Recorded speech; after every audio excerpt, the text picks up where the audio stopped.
அஸ்ஸலாமு அலைக்கும். நான் முபாரக் அலி, அர்-ரஹ்மான் நாட்டுக்கோழி பண்ணை, கோணலாம்பள்ளம், தஞ்சாவூர் வடக்கு மாவட்டம். யூடியூப் சேனல் வழியாக உங்களை சந்திப்பது மிக்க மகிழ்ச்சி. இது என்னுடைய 39வது பதிவுங்க. இந்த பதிவில் கோழிகளுக்கு பசு தீவனம் ஏன் போட வேண்டும் அதன் தலைப்பில் பார்க்குறோம். கோழிகளுக்கு பசு தீவனம் ரொம்ப அவசியங்க. என் பண்ணையில் தானியங்களும் போடுறேன், அதே மாதிரி பசு தீவனமும் போடுறேங்க. நம்ம ஒரு நாளைக்கு ஒரு தடவையாவது ஒரு கூட அளவுக்கு பசு தீவனத்தை அறுத்து கொண்டாந்து போடுறேன்.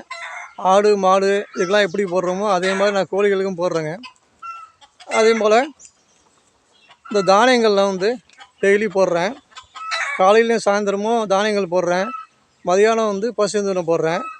நான் தானியங்கள் என்ன போடுறேன்னா, கோழி தீவனம் போடுறேன், கோதுமை தவிடு போடுறேன், கம்பு போடுறேன், உடைச்ச சோளம் போடுறேன், அரிசி போடுறேங்க. நம்ம வெறும் அரிசி மட்டும் போடக்கூடாது. வெறும் அரிசி மட்டும் போட்டோம்னா அந்த கோழிகளுக்கு உடம்புல சூடு ஏறி அது நோய் கொண்டு வரும்.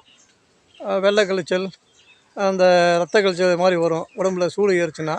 அதனால் வெறும் அரிசி மட்டும் போடாமல் இவ்வளோ தானியங்களும் கலந்து போடணுங்க. இதனால் கோழி பண்ணையில் எந்த அளவுக்கு நம்ம செலவை குறைக்கிறோமோ அந்த அளவுக்கு தாங்க நம்ம லாபம் கிடைக்கும். இந்த தானியங்கள்லாம் விலை ரொம்ப அதிகமாக இருக்குது. நான் இப்போ படிக்கிறது சில்லறை விலையை படிக்கிறேன் பாருங்கள். கோழி தீவனம் கிலோ 42 ரூபா விற்குது, கோதுமை தவிடு 30 ரூபா விற்குது, கம்பு 30 ரூபா விற்குது, உடைச்ச சோளம் 40 ரூபா விற்குது. இந்த தானியங்கள்லாம் இவ்வளோ விலை அதிகமாக இருக்குது. அதுவே அரிசியும் சேர்த்து நான் போடுறேன். ஆனால் தானியங்கள் அவசியம் போட்டாகணுங்க. காலையிலையும் சாயந்தரமும் ஒரு நாளைக்கு 2-3 தடவை நான் அந்த தானியங்களை போடுறேன். மதியானம் ஒரு வேளை மட்டும் பசு தீவனம் போடுறேங்க. இதனால் என்ன நன்மைகள் கிடைக்கும் அப்படின்னா, நமக்கு செலவு குறையும். அதே மாதிரி அந்த உணவே மருந்துங்கிறாங்களே, அதை மாதிரியும் கோழிகளுக்கு உடம்புக்கு தேவையான மூலிகை சத்து கிடைக்கும், நோய் நிவாரணம் கிடைக்கும். அதனால் அவசியம் ஒரு நாளைக்கு ஒரு தடவை நான் மூலிகை போடுறேங்க. இப்போ அந்த மூலிகை போடுறதுனால நம்ம எந்த செலவும் இல்லை, நம்ம செலவும் குறையுது, கோழிகளுக்கும் நல்ல உடம்புல ஆரோக்கியம் கிடைக்குது, நோய் நிவாரணம் கிடைக்குது. இதை நம்ம அந்த மூலிகையை வெளியில் அலைஞ்செலாம் நம்ம எடுத்து வர வேண்டியதில்லை. நம்ம தோட்டத்தில் என்ன கிடைக்குதோ அதை தினசரி அதை அறுத்து கொண்டாந்து போட்டோம்னா நல்லதுங்க. அந்த மூலிகைகளால் என்னென்ன சத்துக்கள் கிடைக்குது, என்னென்ன நோய் நிவாரணம் கிடைக்குதுங்கிறத இப்போ ஒரு சிலவற்றை மட்டும் நம்ம இப்போ பார்க்குறோம்.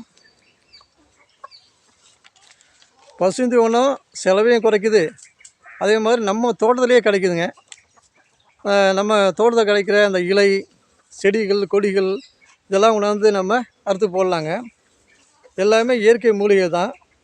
அதில் எவ்வளோ நன்மைகள் இருக்குங்கிறத பாருங்கள். கீழா நெல்லி மஞ்சக்காமலையை சரி பண்ணுது, ஈரல் நோய் சரி பண்ணுது, இரத்த சோகை வராமல் பார்த்துக்குது. துளசி இலை சுவாச பிரச்சனையை சரி பண்ணுது, சளி, இரும்பல், மூக்கடைப்பு இதெல்லாம் சரியாகுது. குப்பை மேனி இலை தோல் வியாதி, சொறி சரங்கு, வயிறு கிருமிகள், குடல் புழு இதெல்லாம் சரியாகுது. தும்பை இலை சளி பிரச்சனை சரியாகுது. மொசமசக்கை இலை நரம்பு நோய்கள், தலை சுற்றுதல் குணமாகுதுங்க. கோவை இலை கிருமி நாசினுங்க, இந்த கிருமிகள்லாம் வரதை அது தடுக்குது. தூதுவாழை இலை சளி பிரச்சனையை சரி பண்ணுது. பப்பாளி இலை நோய் எதிர்ப்பு சக்தி கிடைக்குதுங்க. கற்பூரவள்ளி இலை சளி பிரச்சனையை சரி பண்ணுது. கொய்யா இலை வயிறு நோய்கள்லாம் அதில் கண்ட்ரோல் ஆகுது.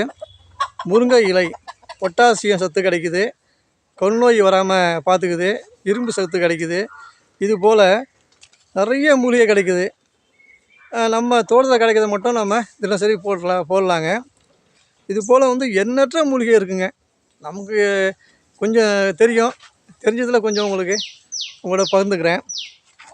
நம்ம தோட்டத்தில் என்ன கிடைக்குதோ அதை தினசரி போடுங்க. செலவையும் குறையும், நம்ம கோழிகளுக்கு நோய் நிவாரணமும் கிடைக்கும், நல்ல சத்து கிடைக்கும். இயற்கை மூலிகைகள்லாம் அவ்வளோ நன்மைகள் இருக்குங்க. அதனால் நம்ம தானியங்களும் அவசியம் போடணுங்க. எல்லாத்தையுமே கலந்து போடணுங்க. கோழிகள் நல்லா ஆரோக்கியமாக நோய் வராமல் இருக்குங்க. சரி நண்பர்களே, கோழிகளுக்கு பசு தீவனம் ஏன் போட வேண்டும் அப்படிங்கிற தலைப்பில் பார்த்தோம். இன்ஷா அல்லாஹ் ஒரு நல்ல தலைப்பில், ஒரு பயனுள்ள தலைப்பில் உங்களை சந்திக்கிறேன். அதுவரை நன்றி, வாழ்த்துக்கள்.